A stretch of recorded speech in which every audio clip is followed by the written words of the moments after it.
Farqini ko'ryapsizmi? Kamerada ko'rinyaptimi? Islomxon, mana suvni loqaligini qarang. Hozir stentimizda shu suvni sirkulyatsiya qilyapti. Ya'ni semisetillarga shu suv ulangan. Hozir semisetildan shu suvdan olamiz uni. Suvni ko'ryapsiz. Endi semisetilni narigi jumrogidan yana suv olamiz. Farqini ko'ryapsizmi? Kamerada ko'rinyaptimi? Bu suv filtrlangan suv, bu suv oddiy suv.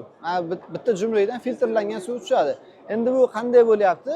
Buni tozalagan vosita mana bu filtr bo'ladi. Nerodan filtr. Mana bu 001 hozir bu suvning tozalik darajasi. Filtrni ochib qo'ysa, bu yana nechidir bosqichda tozalagandan keyin bu уже 0 holatiga tushadi. Va mana bu suvimiz yana ham tozaroq bo'lib tushadi. Hozir ko'rsataman. Yani 0 holatiga.